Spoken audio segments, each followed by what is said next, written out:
नमस्कार दोस्तों, मैं हूं प्रिया और आप सभी का एक बार फिर से स्वागत करती हूं आपके अपने चैनल भक्ति मंत्र में। दोस्तों, आज मैं फिर से एक कहानी लेके आई हूं, तो चलिए देखते हैं। एक गांव में एक बुजुर्ग महिला रहती थी। वो महिला सभी के साथ मिलजुल कर रहती थी, सभी के साथ प्यार से व्यवहार करती थी। वो बुजुर्ग महिला अपने पूरे जीवन में भगवान का ही स्मरण करती, ध्यान करती और पूजा पाठ करती। बहुत ही दान पुण्य भी करती थी। एक दिन अचानक उस बुजुर्ग महिला की मृत्यु हो गई। तभी उस बुजुर्ग महिला के लड़के और उसकी पत्नी ने अपनी माँ का अंतिम संस्कार बहुत ही अच्छे तरीके से किया। उस बुजुर्ग महिला के मर जाने के बाद यमराज ने अपने 2 सेवकों को भेजा और कहा कि जाओ उस बुजुर्ग महिला को लेके आओ।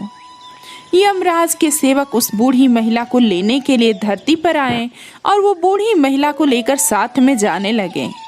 थोड़ी दूर चलने के बाद रास्ते में एक बहुत ही गहरी नदी आई, जहां पहुंचकर यमराज के सेवकों ने उस बूढ़ी महिला से पूछा कि क्या तुमने अपने जीवन में कभी भी गौदान किया है।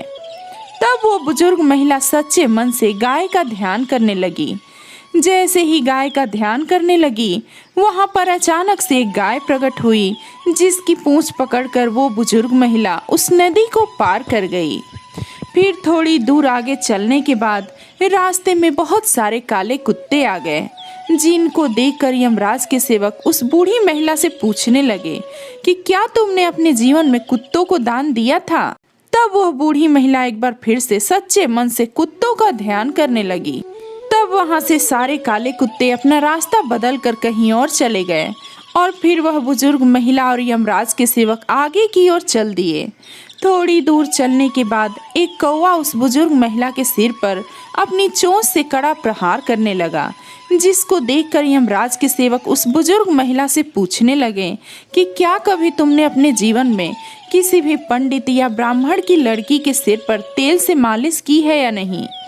तभी वह बूढ़ी महिला यमराज के सेवकों की बात सुनकर ब्राह्मण की बेटी का ध्यान करने लगी, जिसके बाद वह कौवा उस बूढ़ी महिला को चोंच मारना बंद कर दिया और वहां से चला गया। तब वह बूढ़ी महिला यमराज के दोनों सेवकों के साथ आगे की ओर बढ़ने लगी। थोड़ी दूर चलने के बाद जब वह बूढ़ी महिला और यमराज के दोनों सेवक आगे की ओर चल रहे थे, तो बुजुर्ग महिला के पैरों में कांटे चुभने शुरू हुए, जिसके बाद यमराज के सेवक कहने लगे कि क्या तुमने कभी भी अपने जीवन में खड़ाऊ दान किया है। जिसके बाद वह बूढ़ी महिला फिर से ये बातें सुनकर खड़ाऊ का ध्यान करने लगी। देखते ही देखते उस बूढ़ी महिला के पैरों में खड़ाऊ आ गए और वह बूढ़ी महिला और यमराज के दोनों सेवक फिर से आगे की ओर चल दिए। जिसके बाद दोनों सेवक उस बूढ़ी महिला को लेकर यमराज के पास पहुंचे और फिर यमराज उस बूढ़ी महिला को चित्रगुप्त के पास ले गए। तभी चित्रगुप्त यमराज से कहने लगे कि प्रभु, ये कौन है, आप इसको लेकर यहाँ क्यों आए हैं। तभी यमराज चित्रगुप्त से कहने लगे कि इस बूढ़ी महिला ने अपने पूरे जीवन में बहुत सारा दान पुण्य किया है, लेकिन इस बूढ़ी महिला ने धर्मराज जी की कोई भी पूजा अर्चना नहीं की है, जिसके कारण ये महिला आगे नहीं जा सकती। ये सुनकर वह बूढ़ी महिला बहुत ही आश्चर्यचकित हुई। जिसके बाद उस बूढ़ी महिला ने यमराज से कहा कि प्रभु, आप मुझे 7 दिनों का समय दीजिए और मुझे वापस धरती लोक पर भेज दीजिए। जिसके बाद मैं इन 7 दिनों में धर्मराज जी की पूजा करूंगी, व्रत करूंगी और उद्यापन करूंगी। उसके बाद मैं वापस आ जाऊंगी। यमराज ने बोला ठीक है और उस बूढ़ी महिला को 7 दिनों का समय दिया और धरती लोक पर वापस भेज दिया।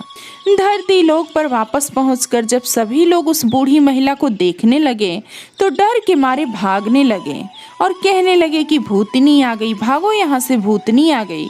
यहाँ तक कि उस बूढ़ी महिला के बेटे बहू भी डर गए और डर के मारे अपने घर का दरवाजा बंद कर लिए।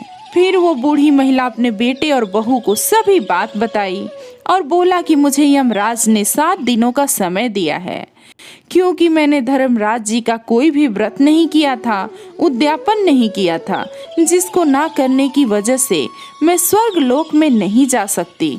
अब मैं यहाँ धरती लोक में धर्मराज जी की पूजा अर्चना करने के लिए आई हूँ। ये सुनकर उस बूढ़ी महिला के लड़के और उसकी पत्नी ने अपनी माँ को पूजा करने के लिए सभी वस्तुएं लाकर दी।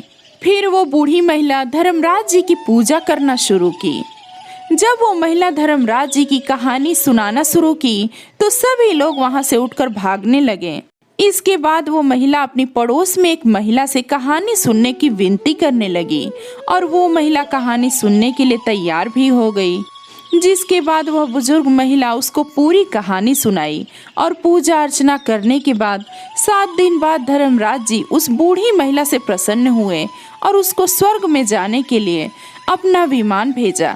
जब विमान धरती लोक पर आया तो सभी लोग आश्चर्यचकित हो गए। उस बुजुर्ग महिला के साथ जाने के लिए विनती करने लगे।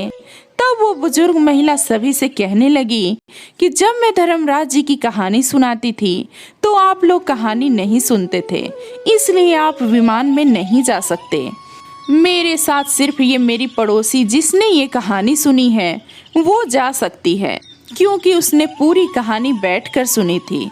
जिसके बाद गांव के सभी लोग उस बुजुर्ग महिला से फिर से कहानी सुनाने के लिए विनती करने लगे और बुजुर्ग महिला ने सभी को फिर से कहानी सुनाई।